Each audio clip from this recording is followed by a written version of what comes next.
आदाब दोस्तों, पिछले सोमवार से घोसी कोतवाली की खबरें बड़े सियासी और सामाजिक इलाकों में बड़ी हलचल मचाए हुई। वो घोसी कोतवाली का खबर है एक थप्पड़ कांड। ये थप्पड़ कांड नगर के एक समाजसेवी और भारतीय जनता पार्टी के एक नेता के बीच है। 2 दिन से चल रही खबरों के बीच तमाम आरोप प्रत्यारोप आ रहे थे कि उसमें समाजसेवी की गलती है कि भाजपा नेता की गलती है। ये आगे की तहकीकात के बारे में मैं बता दूं, इससे पहले मैं चाहूंगा कि पूर्व की घटना को बता दूं। इस घोसी नगर के एक समाजसेवी हैं आकिब सिद्दीकी। वह किसी मामले की पैरवी को लेकर सोमवार को दोपहर में घोसी कोतवाली गए हुए थे और घोसी कोतवाली के वरिष्ठ उप निरीक्षक अनिल द्विवेदी जी से किसी बात पर चर्चा हो रही थी। इसी बीच दूसरे पक्ष की पैरवी लेकर भारतीय जनता पार्टी के मंडल अध्यक्ष रविंद्र उपाध्याय अपने साथियों के साथ वहां पहुंच गए। बातों बातों में बातचीत सिलसिला उग्र होता गया और उग्र होने के बाद स्थिति थप्पड़ तक चल गई। अब इस थप्पड़ पर दोनों पक्षों के तमाम दावे अलग अलग हैं। इस संबंध में तमाम प्रिंट मीडिया, इलेक्ट्रॉनिक मीडिया और सोशल मीडिया ने तमाम तरह की खबरें जल्दीबाजी में चलाई, लेकिन घोसी लाइव उस बीच इन खबरों की तहकीकात में जुटा रहा और कहा कि दोनों पक्षों की जानकारी लेने के बाद ही ये खबर आप सभी तक पहुंचाएगा। आज घोसी लाइव की टीम इस संबंध में तहकीकात करने के बाद पहुंची कि मामला क्या था। इस संबंध में हमने सबसे पहली जानकारी ली भारतीय जनता पार्टी के मंडल अध्यक्ष रविंद्र उपाध्याय। उन्होंने क्या कहा इस संबंध में हम अपने लिए हुए साक्षात्कार को पेश करते हैं। शुभ नाम आपका क्या है? रविंद्र उपाध्याय। कोई पद है आपका पार्टी के अंदर? जी, मंडल अध्यक्ष हैं भाजपा के। परसों एक घटनाक्रम की चर्चा चल रही है कोतवाली परिसर में जी, एक थप्पड़ कांड की जी, आपके और एक समाज सेवी है नगर के जी, आकिब सिद्दीकी जी, उनके बीच खबरें भी चल रही है जी, लेकिन हम लोगों ने जाना कि नहीं, दोनों पक्षों का पक्ष जानने के बाद ही हम सच्चाई तक पहुंच सकते हैं जी। इसलिए कुछ जगह मीडिया समूहों ने तत्काल खबरें चलाई, लेकिन हम लोगों ने कहा कि नहीं, पहले हम दोनों लोग की बयान जाने कि किस तरह का घटनाक्रम था, क्यों हुआ, कैसे हुआ। एक बूथ अध्यक्ष है हमारा, जो भारतीय जनता पार्टी का बूथ अध्यक्ष है, उसको परसों सुबह इनका दयात पड़ीदार है और संजोग से वो भारतीय जनता पार्टी का झंडा लगाया घर पर। इसी की वजह से इनकी जलन। ये सुबह में उसको ये लोग मार दिए तो 112 नंबर पर फ़ोन किया, पुलिस गई। इसके बाद पुलिस इन लोगों को समझा बुझा के चली आई। फिर दोबारा आने के बाद पुलिस के फिर उसको पीट दिए। वो आया थाने पे तहरीर दिया। तहरीर देने के बाद पुलिस गई मौके पर, ये दोनों पक्ष को बुला के थाने पे आई। इसके बाद वो भी अपने और अपने उनको किसने पीट दिया था? आकिब सिद्दीकी ने, जो समाज सेवी बन रहे हैं। जब वो पीट दिए तो वो आया तो दोबारा थाने में गया तो उन्होंने दोबारा जब आए तो थाने में आने लगा तो बोला, भैया हमको पीट दिए अध्यक्ष जी, अब हम क्या करें। हम कही जाइए, आज थाने में एसओ साहब बैठे हैं, उनको बताइए अपनी बात। वो गया, तब तक ये लोग फिर उसको गाली उली दिए। 4-5 लोगों की संख्या में थे। वो फिर हमारे यहाँ लौट के आया था। हम लोग यहाँ से गए, भाई ऐसा काहे हो रहा है, थाने में कोई किसी को गाली दे। जब इनको हम लोग लेके गए तो वो आग बबूला हो गए देखते ही। बोले कि देखिए आ गए योगी जी के दामाद और भाजपाइयों का साला है और लेकर आ गया, आज इसको कोतवाल के सामने मारेंगे। बस वो अभी पहुंच ही रहा, तब तक ये उठ के उसके ऊपर थप्पड़ चला दिए आकिब सिद्दीकी। हम बीच में उसके बीच बचाव गए तो वो मेरे ऊपर भी थप्पड़ चला दिए। और इसके बाद तो छुड़ाने में थोड़ा धक्का मुक्की हुआ होगा। हमने उनको मारा नहीं है, थप्पड़ तो वही चला है जिसका उसने बयान भी उसका चल रहा है। वो अपना बयान भी दिया है और ये थप्पड़ भी चला है। हम छुड़ाने के लिए खड़ा हुए, मुझे भी लग गया, इन दोनों आदमी को छुड़ाया गया इसके बाद कोतवाली में हो हंगामा हुआ कि हमको मारे, ऐसा कोई बात नहीं है। हमने उनसे कोई मेरा प्रभारी मौजूद थे उस टाइम? नहीं। कौन था मौके पर? वहाँ पर अनिल द्विवेदी थे जो सेकंड अफसर हैं और एक 8 सिपाही भाई लोग थे। मतलब आपकी तरफ से थप्पड़ उन्होंने चलाया? हाँ, थप्पड़ वो उसके ऊपर चलाए। अच्छा। अपने जो सैफुल्ला हैं हमारे बूथ अध्यक्ष, उसके ऊपर थप्पड़ चलाए। तो हमने बीच बचाव करने का प्रयास किया साथ में ले जाने के कारण कि भाई ऐसा कहीं हो रहा है, बात सुनिए, दोनों आदमी की बात सुनिए। अब उस बात को थप्पड़ चलाने में हमने उसको रोकने का प्रयास किया कि भाई मारिए मत, जो अपनी बात है साहब से कहिए, ये भी कहेगा अपना। उसी में बवाल बढ़ा, रोकने में, दोनों आदमी को हटाने में। हो सकता है कि इधर उधर झटका फटका लग गया हो, लेकिन हमने उनके ऊपर थप्पड़ नहीं चलाया, वो गलत बयान दे रहे हैं। आपकी तरफ से भी कोई तहरीर पड़ी है? नहीं, तहरीर अभी नहीं कोई पड़ी है, आगे पढ़ सकती है। ठीक, बहुत बहुत धन्यवाद। रविंद्र उपाध्याय जी के पक्ष द्वारा उनका कहना था कि थाने में जिस पीड़ित की समस्या लेकर गए थे, एक उनका गरीब बूथ कार्यकर्ता है सैफुल्ला उर्फ दुल्लन, उन्होंने कहा उसके शायद मकान के सिलसिले में कोई बैठक थी, कोई पंचायत थी। उस सिलसिले में उनका कहना था कि समाज सेवी आकिब सिद्दीकी ने दुल्लन यानी उनके बूथ अध्यक्ष पर हाथ छोड़ा, और उस बीच बचाव में हमने किया, मैंने कोई हाथ नहीं छोड़ा, तो बता समाज सेवी आकिब सिद्दीकी ने उन पर हाथ छोड़ा। लेकिन उसी बीच एक वीडियो और सोशल मीडिया पर बड़ी तेजी से वायरल हो रहा है। उस पात्र का नाम है सैफुल्ला उर्फ दुल्लन, कहने को उसे भारतीय जनता पार्टी का बूथ अध्यक्ष कहा जाता है, जिसकी पैरवी को लेकर यह मामला मारपीट या थप्पड़ तक पहुंचा।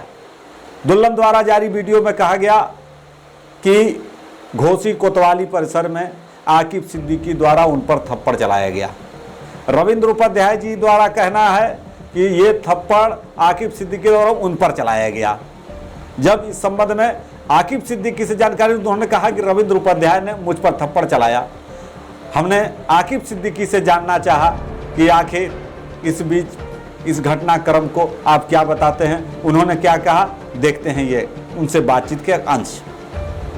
आकिब सिद्दीकी, ये सोमवार के दिन थाने में आपसे और भारतीय जनता पार्टी के एक मंडल अध्यक्ष रविंद्र उपाध्याय, जी हाँ, उनके बीच किसी बात को लेकर लगता है कि बात हुई थी। जी हाँ, मीडिया में खबरें भी चल रही है, एक थप्पड़ कांड की बातें चल रही है। जी हाँ। आखिर वो घटनाक्रम क्या था, कैसे हुआ? बात दरअसल ये है कि उसमें हम अपने मेरे मोहल्ले में कस्बा मलिकपुरा में एक परिवार है, वो सभी लोगों को, अगल बगल वालों को, जब लगभग 4-5 परिवार को बहुत परेशान करता है। अक्सर वो किसी मामले पर, किसी न किसी बात को लेकर के, कभी पतंग के मामले को लेकर, कभी बैट बॉल को लेकर, कभी बकरी को लेकर, कभी किसी चीज़ को लेकर के आए दिन वो लड़ाई करता रहता है, और किसी न किसी मामले को आए दिन लड़ाई करने के बाद पुलिस बुला लेता है। तो समाज के लोग काफ़ी परेशान हो गए थे उससे। तो उन लोगों ने मुझे पास आकर के अपनी बात रखी कि देखिए ऐसी ऐसी बात है आकिब भाई, ऐसे ऐसे मामला है, और ये बार बार पुलिस बुला दे रहे हैं, और रोज़ा रमज़ान का दिन है, बार बार पुलिस बुला रहे हैं, इनको या तो समझा दिया जाए, आपके माध्यम से आप बुला के बैठाल के दोनों पक्ष को समझा दीजिए। तो हमने कहा ये मामला चूँकि थाने में जा चुका है, इसलिए ये मामला थाने में ही जाकर सुलझ सकता है। तो हम लोग इस बात को लेकर के थाने में गए थे। थाने में गए, अपने एसएसआई साहब के सामने, वो अपने लोग भी बैठे हुए थे, और एसएसआई साहब के सामने हम लोग रखे ये बात कि ऐसी ऐसी बात है, और सर देखिए ये समाज के सारे लोग आए हुए हैं अपनी अपनी बात लेकर के, इन सब की बात बारी बारी सुनिए, और उस पक्ष को बुलाइए जिस पक्ष के लिए आप थाने से बुलवाए हैं इन लोगों को, उस पक्ष को बुलवाइए, और बुलवा करके इन दोनों का सुलह कराइए, ताकि डांट फटकार के मामला ख़त्म हो सके। तो इन एसआई साहब ने कहा ठीक है हम बुलाते हैं। फिर थोड़ी देर बाद इन्होंने बुलाया दूसरे वाले पक्ष को जिसने दरखास्त दी थी। तो जब वो आए तो उनके साथ रविंद्र उपाध्याय जी भी आए, उनके साथ 4-5 लोग और आए, रविंद्र उपाध्याय जी के साथ 4-5 लोग और आए। मेरे साथ जो मेरे मोहल्ले के 4-5 अगल बगल के लोग थे, बस वही साथ में थे जो पीड़ित थे। चारों घर पीड़ित था। हर घर का एक दिन पहले का विवाद उस आदमी से रहा है, और उसके साथ हर दरखास्त के साथ हर चीज़ पड़ी हुई मौजूद है इस वक्त एविडेंस के तौर पे। और वो आए, और आने के बाद अध्यक्ष जी आए और बैठे, कुर्सी हमने कुर्सी दिया बकायदा उनको, बैठाला सम्मान के साथ, वो बैठे। उसके बाद जब आए तो हमने कहा कि हाँ सर शुरू करिए, अब इन लोगों को सुलह कराई सर, और इन लोग जो भी हो सकता है कार्रवाई करके, या तो जो भी हो करिए अपने स्तर पे। तो रविंद्र उपाध्याय जी बातों को मोड़ते हुए सीधे मेरे पास लेकर चले आए। तू बड़का नेता बन हुआ, तो हमारे बूथ अध्यक्ष के रहना देने चाहते हो, मतलब इस तरह की भोजपुरी लैंग्वेज में कि देने नहीं चाहते हैं आप, बहुत आपको उद्दंड हो गए हैं आप। मैंने कहा आप ऐसी बात मत कीजिए, आप हम पे क्यों प्रहार कर रहे हैं, आप पहले इन लोगों से मामला समझिए, इन लोगों का आखिर है क्या मामला। ये 4-5 परिवार आया है, 4-5 घर आए हैं अगल बगल के, ये आदमी, एक आदमी की वजह से सबको दिक्कत हो रही है, क्यों हो रही है, उसको समझाइए कि मत करे ऐसा काम कि दिक्कत ना हो किसी को। तो रविंद्र उपाध्याय जी बोले कि सबसे बड़ी दिक्कत तो आप है। हमने कहा आप ऐसी बात क्यों कर रहे हैं, हम हट जाते हैं, आप ही इसको सुलह करा दीजिए, आप ही इस मामले को खत्म करा दीजिए, आखिर कैसे ये रोज रोज हो रहा है। तो उन्होंने कहा बड़का हुआ नेता बन, तो हमके तू राजनीति बतीबा, ऐसे बोल करके उसके बाद उठे, कहने लगे तुम्हारा औकातिया 2 मिनट में दिखा दे। अब दिखाने के बाद तुरंत हाथ चला दी, मतलब तुरंत बोले और मुझको मौका ही नहीं मिला। मैंने कहा अरे आप अभी ऐसे कैसे बोल रहे हैं, यहाँ प्रशासन बैठा हुआ उसके बावजूद ऐसे बोल रहे हैं। तब तक उन्होंने हाथ चला दिया। हाथ चलाया, जैसे ही उन्होंने हाथ चलाया उसके बाद से जैसे प्रशासन के जो यहाँ बैठे एसआई साहब थे वो भी आगे आ गए और तमाम लोग, जो लोग पड़ोसी हमारे थे, वो लोग बीच बचाव करने लगे कि मामला खत्म हो सके ये कैसे, और वो बढ़ने लगे। उनके साथी सर साइड में थे, उनके साथी भी आने लगे, लेकिन खैर उनके साथी इतने सभ्य थे कि उन लोगों ने किसी प्रकार का अपशब्द नहीं इस्तेमाल किया और उन लोगों ने किसी प्रकार का प्रहार नहीं किया। अलबत्ता उन लोगों ने उपाध्याय को समझाया कि क्या आप कर रहे हैं। उन लोगों ने, उनके साथियों ने उनको समझाया कि आप क्या कर रहे हैं, आप इतने समझदार होकर के बंद करिए सब बात। फिर ये मामला हुआ, फिर वहीं पे सारी बातें हुई। जैसे साहब के सामने मैंने अपनी दरखास्त रखी है कि ऐसी सी बात है और ये मामला कैसे हो सकता है, आपके थाने में इस तरह से हमारे साथ हो गया और आप कोई कार्रवाई कीजिए, इस पर उचित कार्रवाई कीजिए। तो उन्होंने 1 घंटे तक कहा कि आप लोग आपस में देख लीजिए, सुलह हो सकती है तो करा के देख लीजिए। तो हमने बात किया, हमने कहा कि भाई सुलह के तो कोई सवाल ही नहीं होता है, ठीक है, जब तक कोई इसमें ऐसा, अब मामला बढ़ा चुकी सुलह नहीं हो सकती। फिर उसके बाद उन्होंने कहा कि सीओ साहब के पास मामला जाएगा, सीओ साहब इसका फैसला करेंगे। सीओ साहब ने बुलाया, सीओ साहब ने बारी बारी हम दोनों लोगों को बुलाया। उसके बाद हम दोनों लोगों का बयान लिया, अकेले कमरे में बंद करके दोनों लोगों का बयान एक साथ लिया। और उसके बाद अपने डिपार्टमेंट के द्विवेदी जी यानी एसएसआई साहब को भी बुलाया, कमरे में बंद करके उनका भी मेरे सामने बयान लिया, रविंद्र उपाध्याय जी के सामने बयान लिया। और उसके बाद एक और कोई सिपाही थे, उनका भी बयान लिया। और सबके बयान लेने के बाद नतीजा यही निकला कि स्टाफ में जो लोग वहाँ पे प्रशासन के लोग मौजूद थे, उनका बयान यही आया कि आकिब के साथ सही नहीं हुआ सर। आकिब जी यहाँ आकर के बात कर रहे थे और रविंद्र उपाध्याय ने उनको प्रहार आके कोई बातों का विवाद हुआ, उसके बाद उन्होंने हाथ छोड़ दिया पहले। ये बयान दोनों सिपाहियों ने उन्होंने दिया है, मैं भी मौजूद था, सीओ साहब के सामने ये बात हुई है, ठीक। उसके बाद रविंद्र उपाध्याय जी के दोनों आदमी, उन लोगों ने कहा कि नहीं सर, दिखा नहीं कि किसने किसको पहले मारा। हालांकि प्रशासन ने ये बात कबूली है कि पहले किसने मारा, ये बात उन्होंने मेरे सामने, सीओ साहब के सामने ये बात बोली है। उसके बाद जो है सर, हमने कहा कि सर देख लीजिए, अगर सीओ साहब ने मेरे सामने फैसला रख दिया कि क्या करना चाहिए। तो मैंने कहा कि सर ऐसा है कि आप चाहें तो इसमें जो आपका निर्देश हो, वैसे मेरे बड़े भाई हैं ये, और जो जैसा आपका निर्देश है सर, कोई हम लोग कोई ऐसे लोग नहीं हैं, सम्मानित लोग हैं, समाज सेवी सर, हम लोग समाज के लिए लड़ने वाले लोग हैं। इस अपने लड़ने के लिए नहीं लड़ते, समाज के लिए जो विरोधी लोग हैं उनके लिए लड़ते हैं। खैर समाज के विरोधियों के क्या लड़े, जब समाज के ऐसे लोग ही लड़ने लग गए हमारे साथ, तो क्या बोला जाए। खैर मैंने बोला कि सर जो उचित हो सके कार्रवाई कीजिए। उसके बाद सीओ साहब ने उपाध्याय जी से बोला कि क्या होना चाहिए, तो उन्होंने कहा कि सर इन्होंने पहले मारा है। कहा कि देखो आपके सामने बात क्लियर हो चुकी है किसने किसको मारा है, सबसे पहले आपने मारा, ये बात स्पष्ट हो चुकी है, अब इसमें कुछ बचा नहीं है। फिर भी उपाध्याय जी से मैंने कहा कि सर उपाध्याय जी आप मुझसे बड़े हैं, मैं जानता हूँ आपसे जज्बात में आके किसी बात को लेकर आपके पैरवी का, जिसकी आप पैरवी कर रहे थे, उसने आके आपको कोई बात ऐसी बता दी होगी कि आपको गुस्सा आ गया होगा, लेकिन इसका मतलब ये नहीं कि आप मारने के बाद और इस तरह से बात बोले कि आके हमने नहीं तुमने मारा है। ये बात ना करिए क्योंकि दिल को ठेस पहुँचती है। सच बोलिए, कोई दिक्कत नहीं है, उसमें कोई परेशानी नहीं है। तो कहने लगे कि नहीं बड़कवा तू नेता बन, तो अब हम तो के बताओ थे, अब हम तो के बताओ थे, पूरी पार्टी लगा दी, अपने पूरी जान लगा दी। हमने कहा ऐसी बातें ना करिए क्योंकि इसमें पार्टी की कोई बात ही नहीं है, सिर्फ व्यक्तिगत मेरा आपका मामला भी नहीं था, आपने इसको बना डाला है। खैर कोई बात नहीं, आपकी मर्जी करके हम उठ गए। हमने कहा सर मेरा मुकदमा लिख दीजिएगा, हम जा रहे हैं। और हमारे जो लोग साथ में थे, मतलब जो पड़ोसी थे, अदरवाइज कोई मेरे साथ नहीं जाता है, मैं जानते हैं लोग कि मैं अकेला चलता हूँ। जो भी मेरे पड़ोसी थे, जो पीड़ित थे, उनकी तो सुनवाई रह गई। उनकी सुनवाई चूँकि 2-3 लोगों के खिलाफ जो है 151 हुआ, वो लोग गए। बाकी जो पीड़ित आए थे और लोग जो पीड़ित थे अगल बगल के, वो लोग तो कुछ बता ही नहीं पाए, मामला बदल गया, लोग अपने घरों में आ गए। आज सभी लोग इस बात से न्याय की गुहारी में बैठे हुए हैं कि कोई तो आए, हम लोग की सुनवाई सुने, आखिर हम लोगों की भी कोई बात सुने। वो पड़ोसी, वो सारे पीड़ित, वो एक तरफ हो गए, हमारा और इनका मामला हाईलाइट हो गया, इस स्तर पर हाईलाइट कर दिया गया, इतने स्तर पर चला गया कि इनके सारे जितने भी अपने हिसाब से जो भी कोशिश कर रहे हैं। रविंद्र उपाध्याय जी का कहना है कि थप्पड़ पहले उन्होंने, आपने एक कोई अन्य व्यक्ति हैं जी, हाँ उनका वीडियो भी जा रहा है, मैंने देखा, उनके ऊपर जारी किया, उनके बीच बचाव में, ठीक, रविंद्र उपाध्याय जी जी बिल्कुल, ये रविंद्र उपाध्याय जी बिल्कुल उन्होंने अगर कहा है तो मैं अभी भी बोल दे रहा हूँ कि हम लोग किसी को थप्पड़ मारे ही नहीं, ये बात झूठ है। न मैं न किसी के अन्य वहाँ पे जितने लोग बैठे थे वो मारने वाले व्यक्ति थे ही नहीं, सारे बड़े बुजुर्ग, सारे सम्मानित लोग थे। और इस तरह के जो काम करना था किसी को, तो थाना परिसर नहीं होता है, ये दुनिया जानती है। और थाने परिसर में आदमी न्याय की गुहार के लिए जाता है। आज तक बहुत से मामले गए, हम लोग कभी इस तरह की कार्रवाई नहीं की, न देखी गई कभी ऐसी। सच्चाई ये है कि वो आदमी झूठ बोल रहा है, उसको खास करके उनको सामने लाया गया है। हालांकि मामला उसका मेरा नहीं था, मामला उससे किसी पड़ोसी का था, उससे दूसरे पड़ोसी का था, उससे तीसरे पड़ोसी का था, उसके चौथे पड़ोसी का था। मेरा तो सिर्फ मामला ये था कि हम गए थे तीनों को इकट्ठा करके इनका सुलह कराने। यानी जो दुल्हन नाम का व्यक्ति जो वीडियो जारी भी किया है, जो इनकी पैरवी उपाध्याय जी कर रहे हैं, मैं उसकी बात कर रहा हूँ। उन्होंने 3 लोगों से बैर लिया है, 3 लोगों के खिलाफ मुकदमा दर्ज कराने के लिए 3 बार 4 बार उन्होंने 100 नंबर फ़ोन भी करके बुलाया है।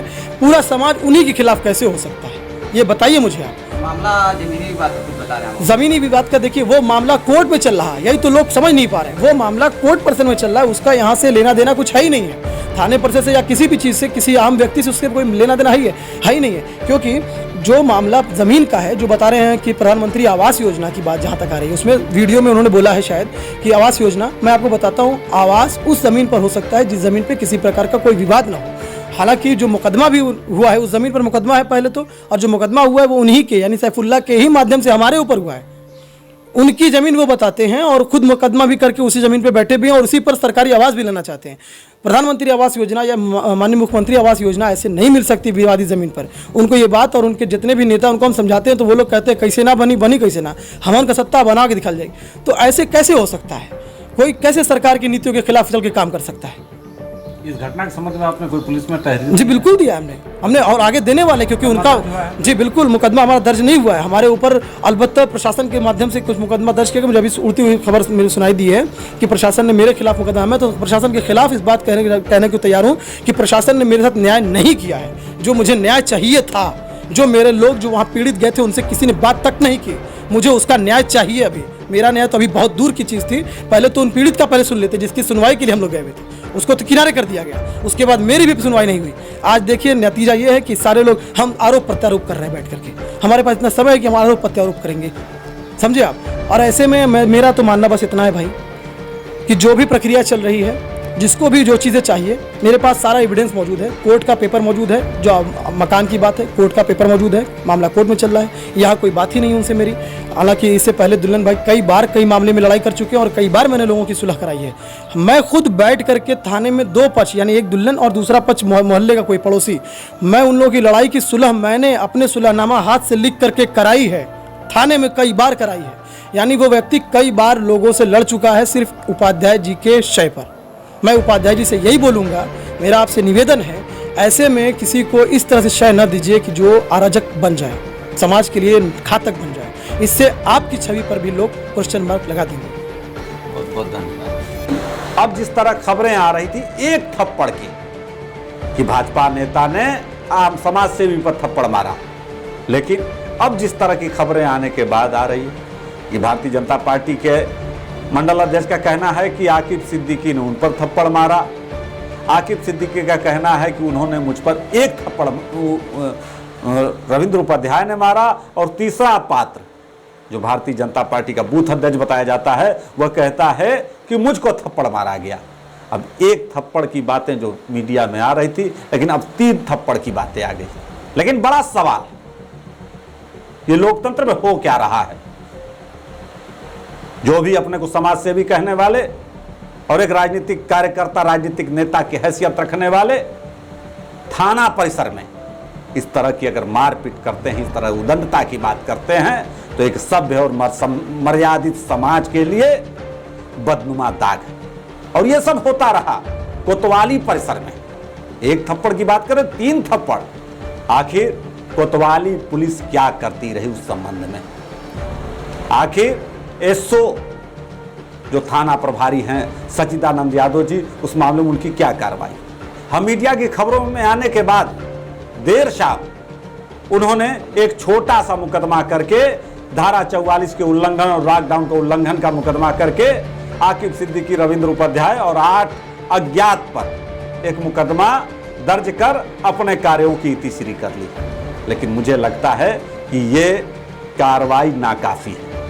आखिर थाने के अंदर इस तरह की मारपीट होना स्वाभाविक रूप से है। तमाम आम दर्शकों से कहना चाहूंगा, अगर आपका कोई पीछा कर रहा हो और आप भाग रहे हो और सामने आपको लगता हो कि मुझे पीछे दौड़ाने वाला मुझे मार डालेगा, तो अब जाहिर सी बात है कि उस बीच में कहीं थाना पड़ जाएगा तो थाने के अंदर चले जाएंगे सुरक्षित होने के लिए। लेकिन जिस तरह की घटना हुई, अब तो लगता है कि थाना सुरक्षित नहीं, थाने में पीटे जा सकते हैं, और ये बहुत ही बदनुमा दाग है। इस बीच सबके अपने अपने दावे हैं। समाज सेवी आकिब सिद्दीकी ने कहा कि उनको न्याय नहीं मिला है और न्याय के लिए पुलिस अधीक्षक के वहां गुहार लगाए हैं और न्याय की अपेक्षा कर रहे हैं। रविंद्र उपाध्याय जी का कहना है कि वो एक गरीब की लड़ाई लड़ रहे हैं। अब सत्यता क्या है, पुलिस अधीक्षक जी से घोसी लाइव के माध्यम से हम कहना चाहें कि इस मामले में एक उच्च स्तरीय निष्पक्ष जांच हो ताकि दूध का दूध और पानी का पानी हो सके।